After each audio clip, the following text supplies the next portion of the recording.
రవి అనే ఒక అబ్బాయి గదిలో ఉన్నాడు. ఒంటరిగా ఉన్నాడు. చేతిలో ఫోన్ ఉంది. కానీ మాట్లాడడానికి ఎవరు లేరు. కంటి నుండి ఆ నీరు బాధను తీర్చేవారు లేరు.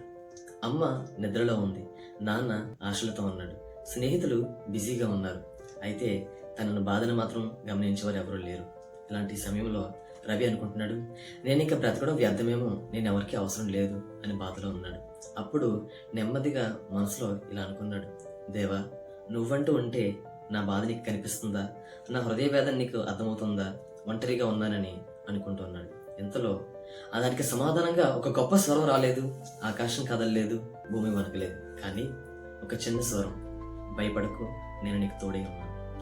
ఆ స్వరం, ఆ మాట విన్న తర్వాత రవి ఏడుస్తూ నేల మీద కూర్చున్నాడు. అయితే ఆ దేవుడు తన పక్కన వచ్చి తన పక్కన కూర్చున్నాడు. ఏ సలహా ఇవ్వలేదు, ఏ ప్రశ్న అడగలేదు.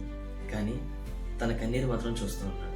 బైబిల్లో ఇలా ఉంది, నలిగిన మనస్సు, విరిగిన హృదయం గలవారిని యెహోవా రక్షిస్తాడట, వారికి తోడుగా ఉంటాడట. అయితే ఒక్కసారిగా రవి జీవితం మారిపోలేదు.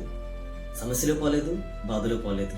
కానీ నేను ఉన్నాను అన్న ఒక తోడు రవికి దొరికింది. ఆనాటి నుంచి రవి సంతోషంగా ఉన్నాడు. అయితే ఈ కథ రవి గురించి కాదు.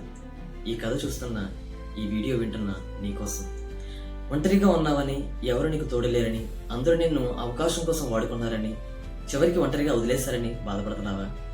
ఎవరు నీకు తోడుగా ఉన్నా లేకపోయినా ఇలా నువ్వు కన్నీరు కాచి, నేను ఒంటరిగా ఉన్నాను, బాధల్లో ఉన్నాను, నాకు సహాయం చేయడానికి నువ్వు నాకు రావా అని అంటే, ఆయన నీ పక్కన వచ్చి కూర్చుని నీ బాధను చూస్తూ ఆయన అంటాడు కదా, నా కాడి తేలికైనది, నేను భారంగా ఉండను, నీ భారాన్ని కూడా నేను కలిసి మోస్తాను, నీకు బరువు లేకుండా చేస్తాను, ఎవరు నిన్ను వదిలేసినా నేను నీకు తోడుగా ఉంటాను, చివరి వరకు నీకు తోడుగా ఉంటానని నీ దేవుడే ఆ యేసయ్య చెప్తున్నాడు.